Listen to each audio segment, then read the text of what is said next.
پھیر نہ سکے گی یہاں تک کہ وہ ایلیا حضور کے زمانے میں یروشلم کا نام تھا، یہاں تک کہ ایلیا میں جا کر نسب ہو جائے.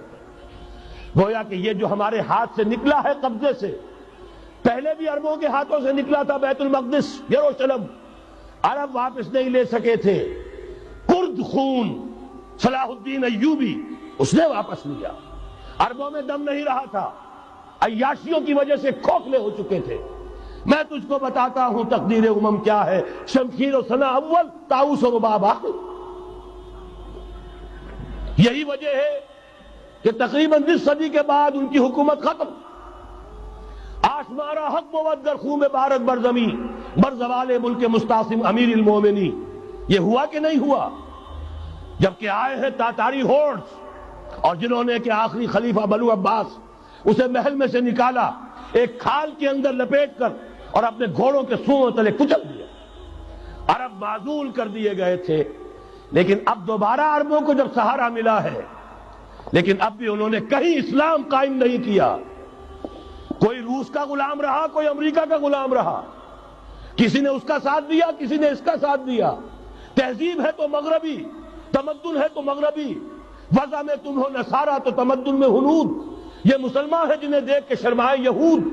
یہی معاملہ جب ان کا ہوا تو اب اللہ تعالیٰ کی طرف سے ان کے اوپر وہ عذاب کی بھٹی گرم ہونے والی ہے.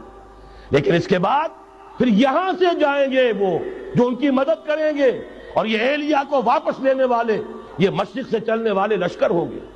یہ اسی علاقے میں جب انقلاب آ جائے گا، یہ علاقہ خراسان اور پاکستان، جب یہاں نظام خلافت قائم ہوگا، یہاں سے اسلام کی توسیع ہوگی، اور یہاں سے جانب مشرق ہند اور جانب مغرب یہ جو یہودیوں کا سیلاب آ رہا ہے، ان دونوں کا مقابلہ کرنے کے لیے انشاءاللہ العزیز، ورنہ یہ اصابتان جو ہے ایک حدیث میں جمع کرنے کی کوئی اور حکمت ہو نہیں سکتی.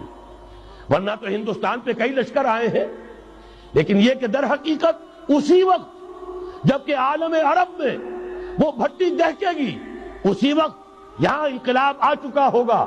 ایک طرف یہاں سے مدد کے لیے لشکر جائیں گے کہ جو مسلمان عرب جو ہیں ان کی مدد کریں گے، حضرت مہدی کے جھنڈے تلے لڑیں گے، حضرت مہدی کی حکومت کو مستحکم کریں گے، یؤتون للمہدی. دوسری طرف وہ ہندوستان کی طرف پیش قدمی کریں گے. اور یہیں سے جیسے اس وقت سیلاب نکلا تھا جزیرہ نما عرب سے، ایک داہنی طرف ایک بائیں طرف، ایران، افغانستان، ترکستان، ادھر مصر، لیبیا، الجزائر، مراکش، موریطانیہ، اسی طریقے سے انشاءاللہ اسی علاقے سے اس کا آغاز ہوگا اور بات آگے بڑھے گی. تو غرب اثر حاصل کیا ہے؟ یہ ہونا ہے، پچھلے آثار ثابت کر رہے ہیں کہ ہونا ہے، حضور کی احادیث بتا رہی ہے کہ یہی سے ہونا ہے. ہوا صرف یہ ہے ہم بھٹک گئے، ہمیں اپنی منزل یاد نہ رہی. کہ آج ہمارا حال یہ ہے، ہماری قیادت، ہماری سیاست ان لوگوں کے ہاتھ میں ہے کہ وہ فریب خوردہ شاہی کے پلاح و کرگسوں میں اسے کیا خبر کہ کیا ہے، تب وہ تاب جاویدانہ.